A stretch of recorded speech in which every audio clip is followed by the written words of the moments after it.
What's up, geometry? Thanks for tuning in for another episode of Math with Mullins.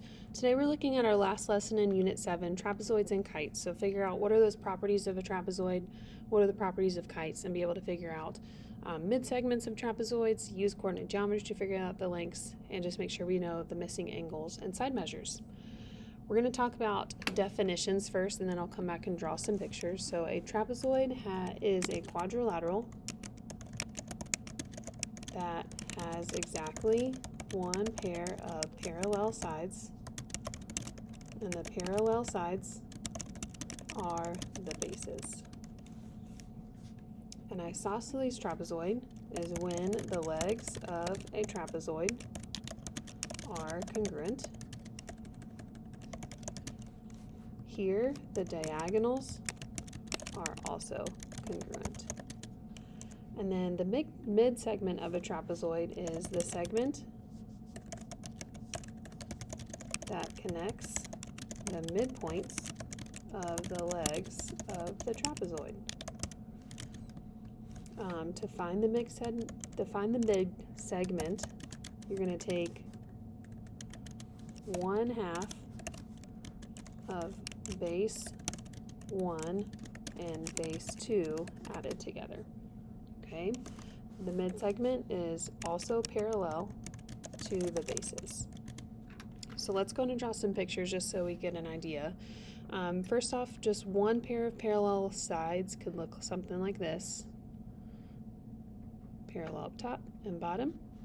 Those are going to be called the bases.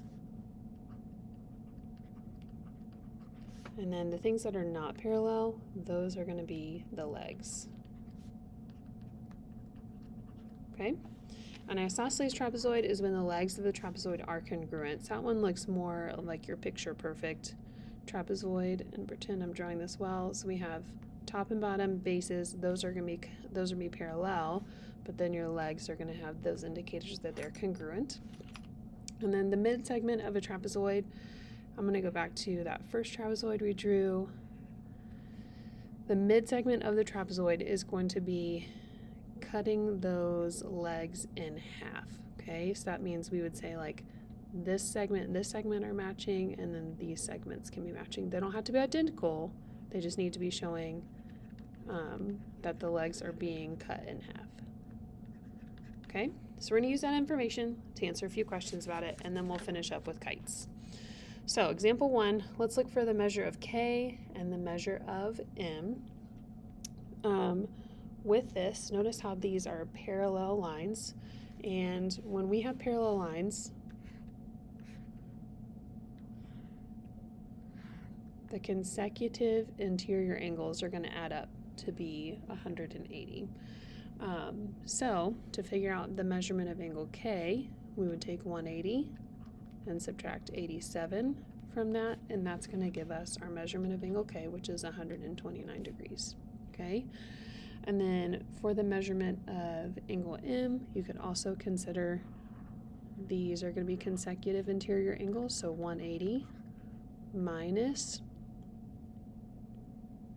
I'm sorry, I explained this one wrong. This one was 180 minus 51. So if you took your calculator, 180 minus 51, that's going to give you this 129. So these two are consecutive interior angles, remember CIA, and these two are two consecutive interior angles. So 180 minus 87 is going to give you 93. So an M is going to be 93 degrees. Okay. The next one is an isosceles trapezoid, and with that one, you are going to notice that you have two matching legs. I'm going to plug in my computer real quick before it bumps out on me. But the two matching legs can also be helpful when you're trying to find missing angle measurements. So if you have two matching legs, that means you're more than likely going to have two matching angles. So let's take a look to see what that means. I'm in the background here plugging in my computer because it's going to die. Okay. So that means if this angle is 112, that means that this matching angle will also be 112. So the measure of angle Q is going to be 112. And then you can still use your knowledge from consecutive interior angles. We can take 180 minus 112, and that's going to give us 68 for angle S and for angle R. So again, these are consecutive interior angles in between those two parallel lines. Okay, let's go on to the next little piece. It says, example 3, if MNOP is an isosceles trapezoid, how can I use this information to find my X and my Y? So what I did first is I labeled MP should be 16x minus 13, and NO is 9x plus 8. PN and MO are your diagonals. And remember, from what we talked about up here, your diagonals and isosceles triangles or isosceles trapezoids are going to be congruent.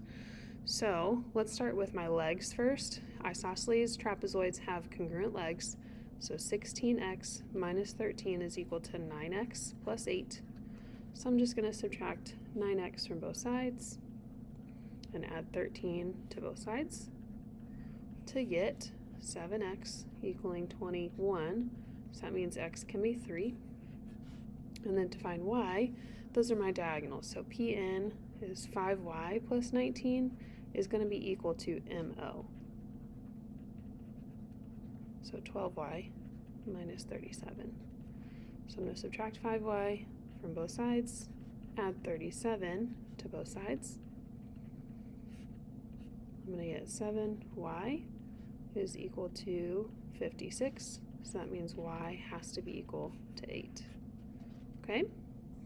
Let's see if you can take a moment if you want to try these. This is your mid-segment question.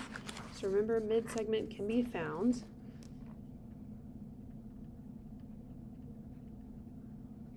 by taking half of the sum of the bases. So base 1 plus base 2. Okay? So here, you could say 18 is base 1 and 11 is base 2. So I would take 1/2 of 11 plus 18, or 1/2 of 29. And I'm going to get 14.5. Okay?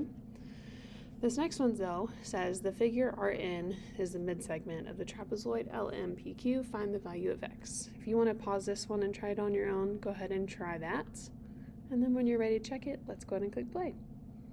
So my midsegment is given to me. It's 24, but I want to figure out, well, what is half of x plus 16.7? Actually going to make it to say 24. One way I can start to solve this is just multiply both sides by 2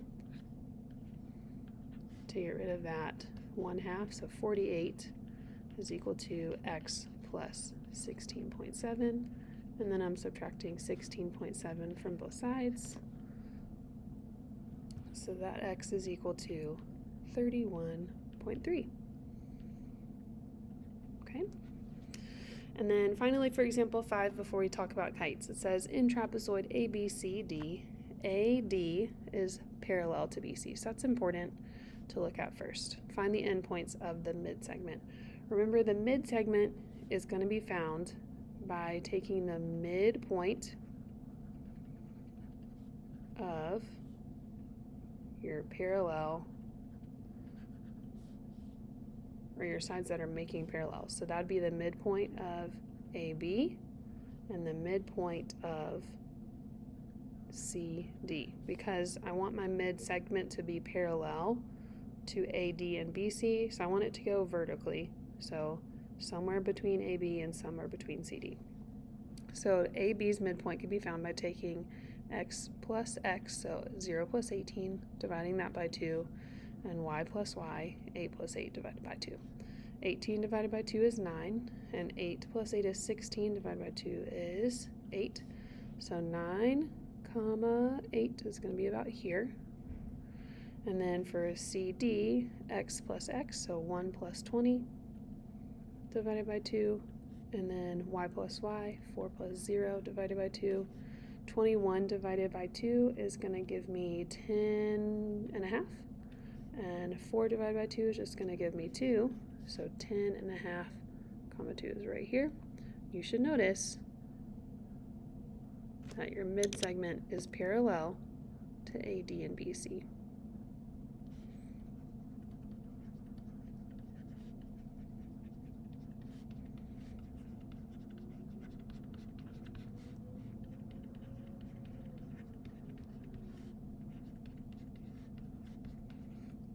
Common misconception is people will think that the mid-segment goes like this, the green marker, and that is not showing parallel to AB and DC.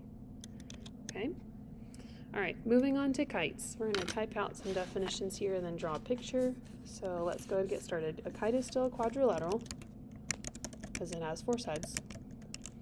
We have 2 adjacent congruent sides. That just means my congruent sides are side by side. It is not a parallelogram. No opposite sides are congruent. Your diagonals, though, are going to be perpendicular. And you have 1 pair of opposite angles that are congruent. And let's make sure we also spell congruent correctly. Okay, so knowing that, let's go ahead and draw a picture here. For our kite, you want 2 adjacent congruent sides. So here, and then these 2 could even be matching as well. And then you want to show that your diagonals are perpendicular. Okay, and usually your matching angles are going to be here and here, so we can say maybe those are like 110 degrees for each one. Okay, so using that information, let's go and try 3 more examples and then we'll be finished up. So if KLMN is a kite, find the measurement of angle N. We know that in a quadrilateral we have a total of 360 degrees. So right now we have 71, so I'm going to take 360 and subtract 71 and 52. And I'm going to get 237 left over, but I need to split that evenly between my remaining 2 angles because I need 2 angles to match. So 237 divided by 2 is going to be 118.5. So letter N is going to be 118.5 degrees, which means angle L, it also would be 118.5. If DEFG is a kite, then find the following. So if you want to pause here, try this one on your own, go ahead. When you're ready, click play so we can check it. All right, first things first. We know that my diagonals are going to be perpendicular. So G, D, E is missing right now. But I do know that I have this little triangle maybe here. So G, H, and D. This is 90, this is 59, so I have enough information to maybe find this guy. So 90 from 180 is 90, and then minus 59 is going to be 31. Okay, so if that is true for this little corner, that means DEH is also going to be 31, and then DGH is also 31. And then GDE, well, if I know this is 59, I have up here DEH. I know this is 31, this is 90, so that means that probably has to be 59, right? Yes. So GDE is also going to be this little corner, 59. So I'm just going to add those together. 59 plus 59 is going to give me 118. And there we have it. Our last one, if ABCD is a kite, find the perimeter of ABCD. So what we need to know is the outer edges, which we don't have yet, but we do know that these diagonals are making right angles, which guess what? Then we can use our Pythagorean theorem, a squared plus b squared is equal to c squared to find all our outer edges. The first one I'm going to do is triangle BCE. So that's got a 6 and a 12. And then unknown missing side for BC, so 6 squared plus 12 squared is equal to c squared, or 36 plus 144 36 plus 1, 44 is going to be 180. And then I'm just going to find the square root of 180, which is going to be about 13.4. So I'm going to go ahead and label this as 13.4. And AB would also be 13.4 because they both have the same matching tick marks. The other triangle you should see is this 12 by 24 triangle. So I'm going to use 12 squared plus 24 squared is equal to c squared. So that's 144 plus 576 is equal to c squared, or 720 equaling c squared. So I just find the square root of 720, and I'm getting about 26.8. So now that I know all of these, then I can take them and add them together. So 13.4 times 2 plus 26.8 times 2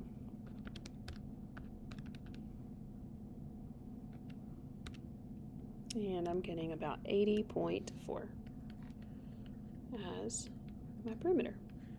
And there we have it. So sometimes we'll have to use Pythagorean theorem just to check those missing sides. I hope this gives you a good idea of how to find some missing edges and sides and angles of trapezoids and kites. Thanks so much for tuning in, and we'll catch you next time when it's our test review. Have a great day.